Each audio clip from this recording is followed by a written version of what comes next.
Welcome to the Chief Strategy Officer podcast, a collaborative space for the architects of corporate success, chief strategy officers.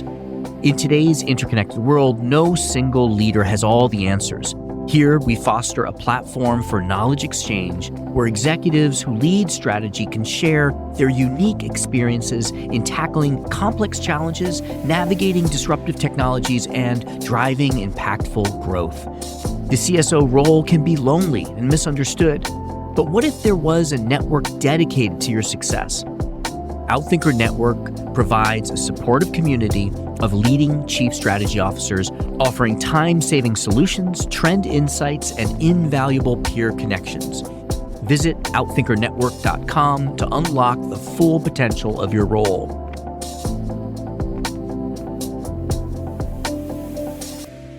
Welcome to another episode of the Chief Strategy Officer podcast. Today, we're diving into a pivotal topic for strategy leaders: how to approach mergers and acquisitions, or M&A, to accelerate your company's strategic goals. Joining us are two Outthinker CSOs with extensive strategy and M&A experience. We have Kevin Ilcisin, who has a fascinating career in high tech, most recently as SVP of Strategy and Corporate Development for NI, formerly known as National Instruments, which was recently acquired by Emerson in 2023. Kevin brings a scientific approach and holds a PhD in Astrophysical Sciences with a focus on plasma physics. Alok Agrawal is the Chief Strategy Officer at Celestica, a $7 billion multinational leader in the design, manufacturing, and supply chain solutions industry. Alok started his career as a management consultant with Kearney, serving industrial clients before taking strategy and M&A executive leadership roles for industry leaders like Johnson Controls, Meritor, and Tenneco. In this episode, Kevin and Alok share their insights and practical experiences in the art and science of successful deal-making and integration. In this episode, we explore the critical distinction between strategy and M&A. Hint, M&A isn't a strategy. It's a tool to accelerate you achieving your strategic goals. What people miss about this and why it matters. How to identify the right acquisition targets and develop relationships with key players like investment banks, practical tips for building and managing a robust M&A pipeline, insights on navigating cultural integration and realizing post-merger synergies effectively. The unique role chief strategy officers play in orchestrating and guiding the M&A process, and advice they can have for CSOs and M&A leaders early in their career about what they wish they knew early on and mistakes to avoid. Whether you are new to M&A or looking to refine your approach, this episode is packed with practical advice and lessons learned from two seasoned leaders. Tune in for actionable takeaways to become masterful at using M&A to accelerate your strategy and execution. Alok, Kevin, thank you so much for being here with us. Let's dive right in. I've already shared background on each of you and your experience with M&A. You did this great roundtable for our community of strategy officers. And so we kind of just want to bring a lot of that out to share that more broadly. And let's just start with the first one, Alok, if you could speak to this one first. How does a company identify the right search fields for potential acquisitions? You can think about acquisitions in two ways around your strategy. So one is to accelerate your existing strategy. So for example, if you have an aspiration to grow in a certain market and you plan on spending organic dollars, you potentially go do a transaction that would accelerate that. But also I think where transactions and M&A become interesting as well, sort of blue sky. So it's saying I could add a new business line or a new capability that ordinarily, I think given the risk profile or the distance from my current business, I would choose not to build organically. But if an acquisition came along, there's some good synergies, some good places to go build. And I think both have the right place and both should be considered as part of your overall search fields when it comes to acquisitions. Gotcha. Kevin, would you add something to that? I think I'd probably echo what Alok said. It is really about the phrase I've always used is the strategy accelerator. Acquisitions should never be your strategy. They should be your accelerator of your strategy. And I think that's a place that a lot of people run into challenges. Can take a long time to identify a target. Hard to predict when you will find it. So I imagine you have this timing issue. Does it ever start with the acquisition first? And then you say, well, what can we do this? Yeah. It can. There's a lot of unique situations. They don't happen with companies very often, but many times if you want to enter a new market, brand new, somewhere you don't have any internal domain knowledge, you don't, have any customers, you don't have any other way to get into the market that's, from a cash and an investment point of view, practical, then you can actually start with an acquisition to essentially buy your way into a new market. Because of all the timing elements, companies who do that successfully tend to have more than just one market that they consider attractive. And so it will be, we're willing to enter any of these, say, 3 market segments, and we'll enter in the one that we get to, a realistic, affordable, high ROI deal. And that's the one that you'll go transact on. And I might add a little bit to that too, because I agree with what Kevin said. I think also, acquisitions are not a faucet you should turn on and off. I think a lot of companies say I'm in an acquisition mode or not. I think the right thing to do is always be, talking to bankers, learning about companies in the space. Because to your point, Gahan, you never know the right timing from both sides, right? When they'll be ready to transact, when you think you'll have the right balance sheet or kind of the right organizational capacity and integration. So, and also just the act of being out there and talking to targets and learning about acquisitions, frankly, informs your organic strategy as well. Understanding the assets that are out there, what other people might be doing in the space, is a great insight to help you guys help the company think through what it should be doing. That's a fascinating point. I hadn't thought of that. That makes a lot of sense. Just double clicking on that, Alok. So how does a company then develop relationships with investment banks and acquisition targets to always have that funnel on? Yeah, it's a good question. So I think first of all, one, you really have to have a big pipeline. I think if you look at the steps of an acquisition process, there's a lot of places things can fall apart for good reason. So I always think about if I go build a funnel, I go talk to 100 companies. If I close one, that's probably the right ratio. I mean, depends on the situation, obviously, but it takes a lot of funnel to kind of go get to one. In terms of where you find them, I think it depends on the industry you're in, especially if you're looking at accelerators versus kind of blue sky. What I find the business is often one of the best sources to understand the M&A targets, because they're in the markets, your sales team, your general management teams, they're in the marketplace. They hear about companies, the customer tells them companies, they encounter others in bids, conferences and trade shows in the space. Customers often will want to broker deals. They may have suppliers or companies they work with that say, hey, have you thought about this company? It could be helpful to you.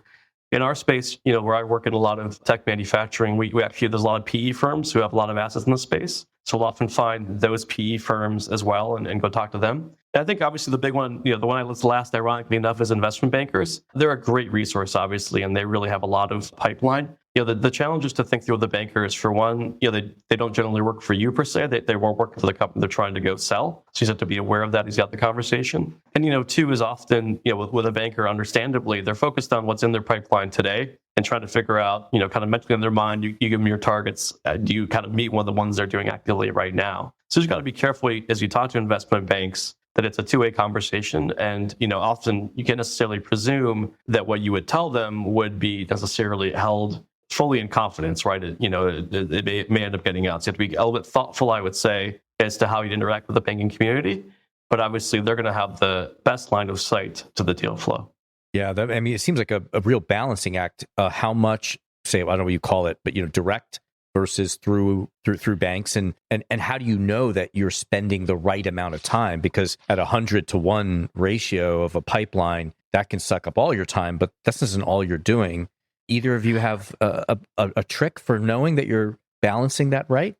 Yeah, I'll start. I'm sure Kevin has done this before. I think getting to know quickly is I think what I try to do. So the 100-to-1, the 1-to-100 is, it's obviously stylistic, but that they drop off faster earlier is what I would say. And I generally view, to me, even if I don't take them to the future steps, I learn something in the first few conversations. It's not necessarily a total waste of time in the sense that I invest all this, whatever is the time, money, whatever else. So I think that's an important thing, is to really have a strong management process to say, what are the key 2 or 3 things I'm looking for, and done in advance. And then the first 1 or 2 conversations kind of get to know quickly if you can. And I would say the ones where you get kind of that very basic first principles that make sense, I would actually say accelerated. Have the in-person meeting. I'm going long here, but this target I was looking at, we had one conversation on the phone. I'm like, oh my gosh, we should just meet, because I feel so strongly about it. So I literally flew one night to Europe, meet with the target and meet with the CEO, because that one meeting, even though it was, a very difficult overnight trip to Europe and back, saved 5-10 other meetings over the phone that would have been less productive. Mm-hmm. So to me, when you find the ones that you really like, I would say move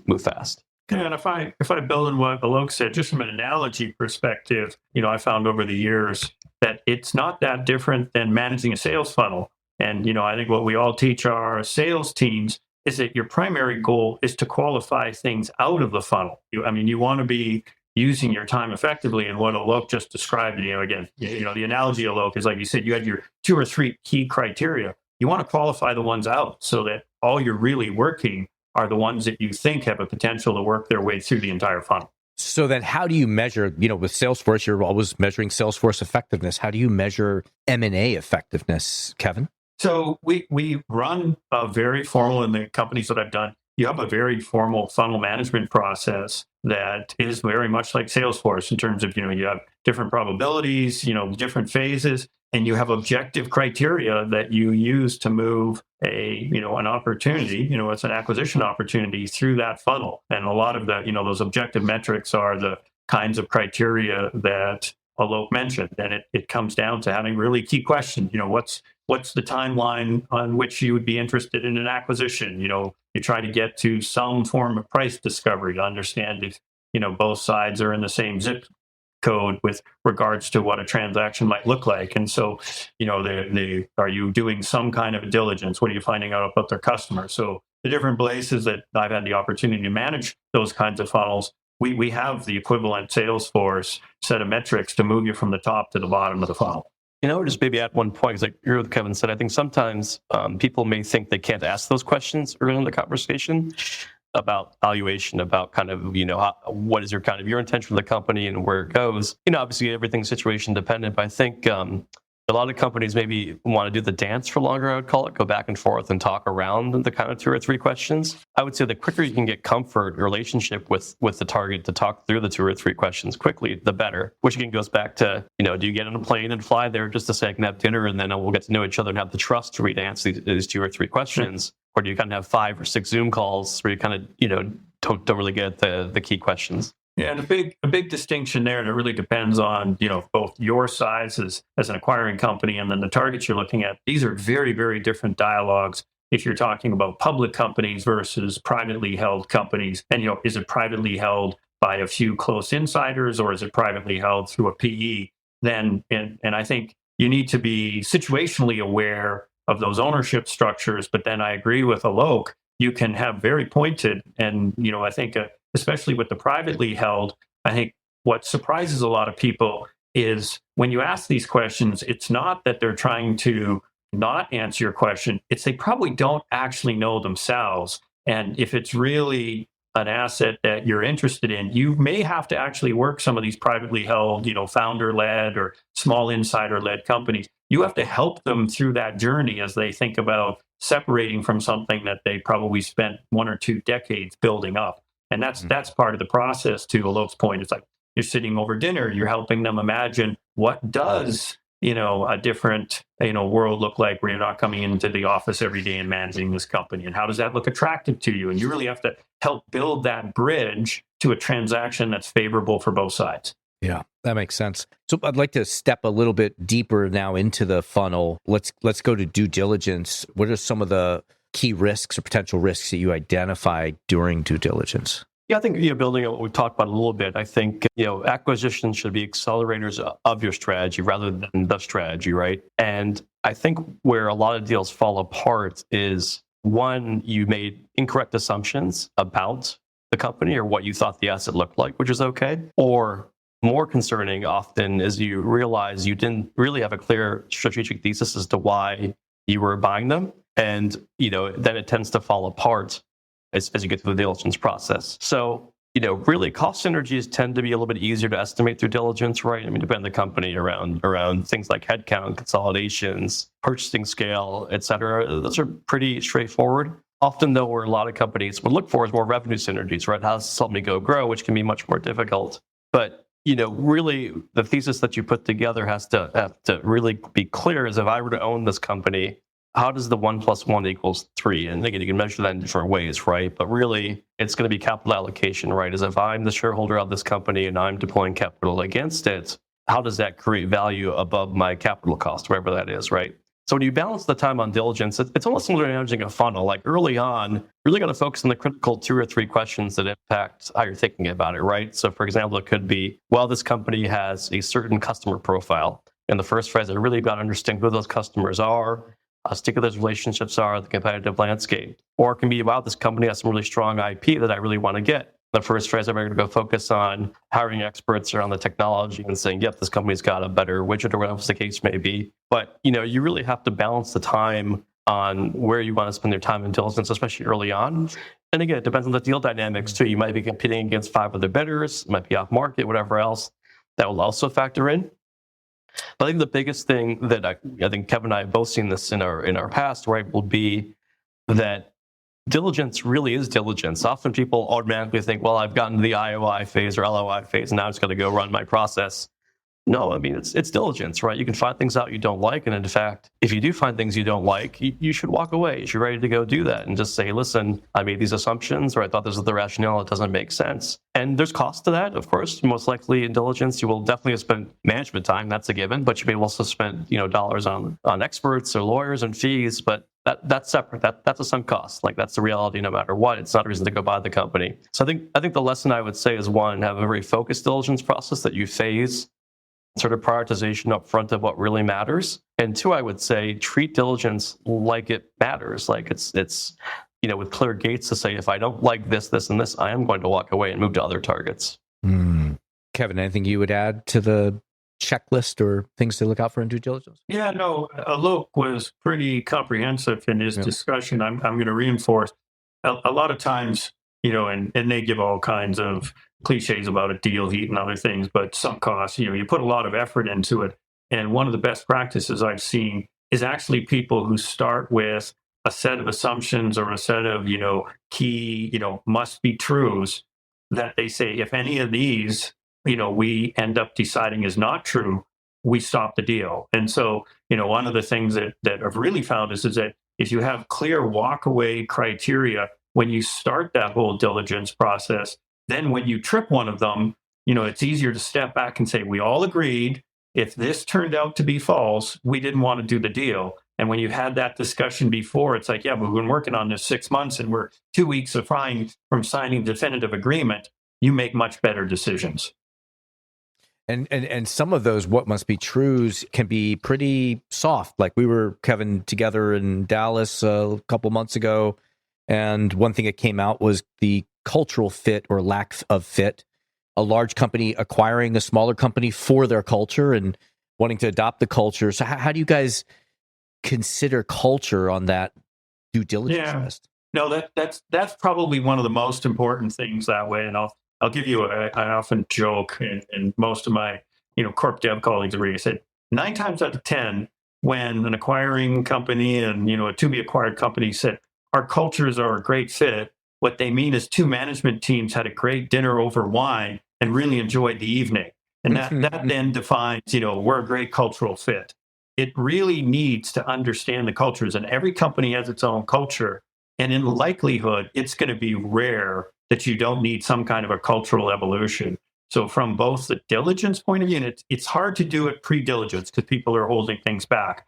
But we actually, in our experience, put it into the day one planning. When you're actually planning for integration, there's a number of tools out there that you can use to do quantitative cultural assessments. And so we say, take it out of the subjective, we had a great dinner together, and actually go measure your own company and then measure your targets so that you know where you have to make very focused changes, because it's soft, but it can be quantified, and companies who do that see much better outcomes. So you actually quantify, you have some kind of cultural assessment. Yeah, there's several of them. The tools, they're proven, they've been around for decades. And it's not the employee engagement. I mean, those are important, but you're talking integration, really understanding the cultural attributes of your own company, and the one you believe you want to bring in can really help you accelerate integration and make it successful. So I know there are several, and don't always use one, but just for our listeners, are there 1 or 2 that you particularly like? So the company I work with, we use the Dennison Cultural Assessment. It's a tool. It's, like I said, it's one of the ones, millions of survey data points in terms of cross-industry, cross-geographical boundaries. And so they've had a practice of calibrating it. So we found that one to be pretty effective. I'm working with a company right now. We use their tool. It's a turnaround situation as a consequence of multiple acquisitions. And we ran it across all the different subgroups. And it was remarkably informative of where there were strengths and weaknesses and gaps. And we're working on closing them. Fully agree. The one thing, I'd also add, though, is I think also that I found with acquisitions too, sometimes we learn, we learn good, we learn things about the acquired company's culture that we actually want to bring into our own, right? So I think as you go through this, like I think what Kevin said is right. Culture is part of integration. It doesn't necessarily mean as the acquirer, you should presume my culture is the culture for the combined co. Like it's not necessarily. It depends on the size dynamics, depends on whether you're going to fully integrate them or keep them standalone or whatever else. But I think also to set the right tone for the company, for the process is to say, we're integrating our cultures too. We're not just sort of saying that the company acquiring is sort of is necessarily superior or necessarily the way the new company needs to be. Yeah, got it. So then let's step further in. Now you've got the integration part, and how do you realize the synergies that the deal promises? So, like from a strategy perspective, what are the biggest challenges in that post-merger integration, and how do you talk to us a little bit how you manage the realization of the synergies? Integration is the hard work. That's the thing. It's closing deals are the ones that get the press releases, and you get the parties and you get the little deal toys. But integration is how you actually deliver value, and it is critical. It's really hard, and you have to do it well. And the thing to understand is, there's literally thousands of small interdependent decisions that on their own, not necessarily is going to, break a deal, but unless you have a well-defined process to go and make all of those, both for your own company and for the acquiring company, and you're going to run into, log jams and passive aggressive behaviors of people who don't want to take. And so one of the things we found is that you really need robust plans. And we always recommend that you have some formal program management around this. A lot of people want to think of integration as, well, it's, do your day job and then, work on this integration project in your spare time. And we found success always requires a dedicated team. There's pretty standard approaches, steering committees, steercos that are at the executive level on both sides. And you want participants from both sides, at the management level and then at the functional level. And you need that level of governance to really be able to prioritize the decisions and then resolve any of the interdependencies where what's going to be optimal for one team or one business unit or one function is going to be suboptimal for the other. And so you're going to always be making these optimization decisions as you go through that process. And so you want to treat it formally from the get-go and really make sure that you're focused on the things that will deliver value. And that's, you have to remind everybody that, yes, in your little view, maybe it's bad, maybe it's, it may even seem value destroying in your little view, but you're really trying to optimize the value creation for both entities at the global level. Hello? Yeah, I was add to that. I fully agree. And, I think also it's important to have the steering committee or kind of executive oversight because, you're going to have a lot of independent decisions because there's things that will affect, just the top of my head, right? The way you manage some people issues will impact your financials, which then impacts the business case. Things around plants you close or consolidate will have larger implications to the customers. It gets complicated very quickly. The other thing I would also add is that sometimes companies view integration as sort of, we'll put whoever, needs to be a dedicated team, but whoever is available can kind of go work on it. I think, frankly, integration, because it's so complicated, because it's so visible, it's an opportunity to take some of your top performers, to really know the business, to really understand what the companies do, to put their heads together and come up with optimal solutions. So to me, the integration shouldn't be viewed as kind of, the less interesting or the part that after the transaction's done, that it's just a must. It's just kind of a check the box. It frankly is going to be where management has to spend a lot of time and focus and put their best people against it to really realize the value. The other thing I'd also say is you got to put in people's objectives. One challenge I've often seen, right, is you talk about things like revenue synergies and whatever else, especially if you're doing a lighter integration where it's going to be a lot more collaboration driven rather than reporting line driven, unless you kind of force numbers and targets against people to say, I need this many synergies to make my business case, people are going to get sucked back up in their day job. So it's almost like you're kind of running an entire separate, I wouldn't say separate, but entire system, an entire team that's basically looking at this from financial, operational, strategic point of view on a dedicated basis. And often it could be 6 months, a year even to go through this. So again, it should not be taken lightly. That's a great point. I hadn't thought about that. That it's an opportunity to really learn both businesses and all the touch points operationally, marketing, sales.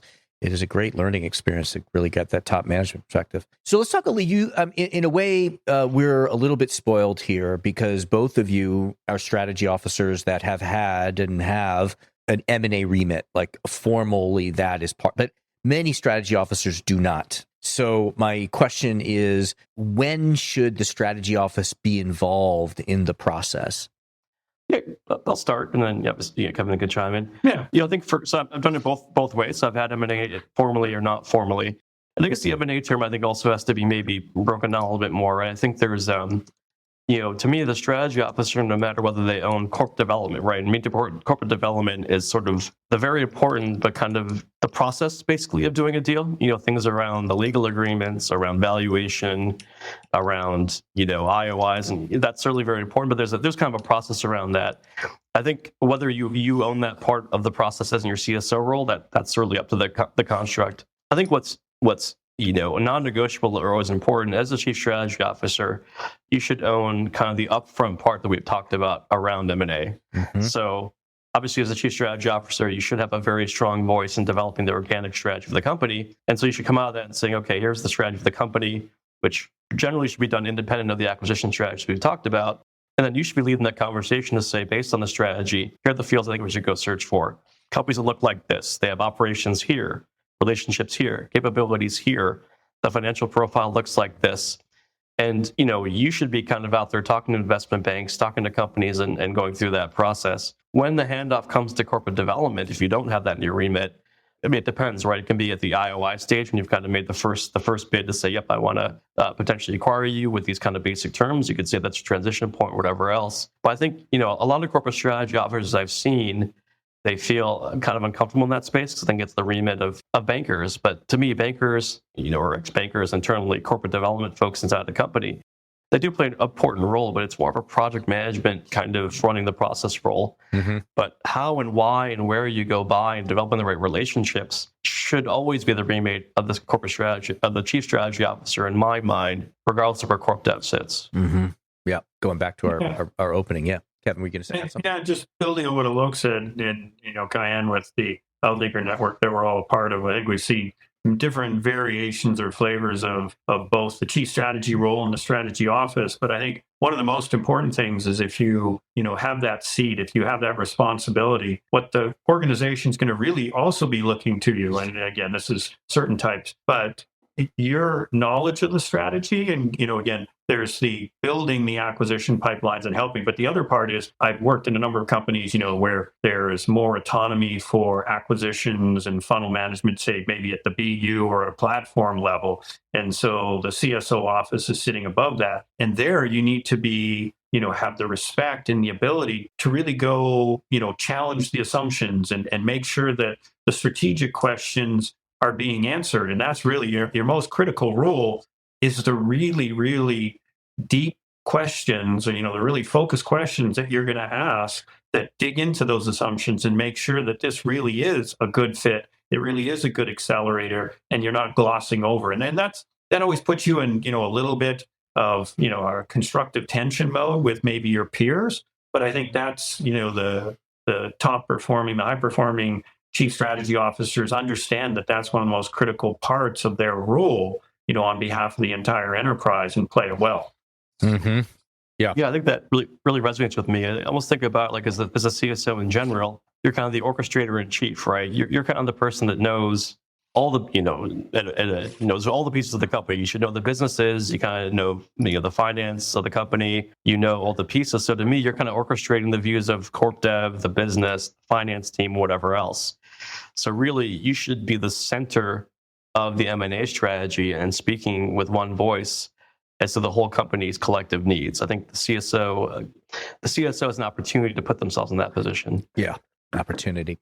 I have so many more questions, but I know Kevin's got to run to the airport, and Alok's got a long stack of other meetings to go to. So lead us to him with one last question, a little predictable perhaps. Talk to yourself 10 years ago, and you're fresh in starting to understand the M&A process and all the. What is the one piece of advice that you would give yourself? I'll jump in first. And I think it comes back to something Alok and I have both said. I think if the biggest thing I've seen, going back and telling your younger self, it's this whole notion of just how many of the assumptions you fall in love with are wrong. And being first and foremost, be your own, sort of harshest critic about the assumptions and why you want to do this. And really ask yourself the really, really challenging questions about, does this make sense? Because it's so easy to get caught up in it. It's so easy to, assume, as we call them assumptions, right, that this is all going to work out. And we all want to go into things. I mean, we want to create value. We want to help our customers. We want to build our portfolio.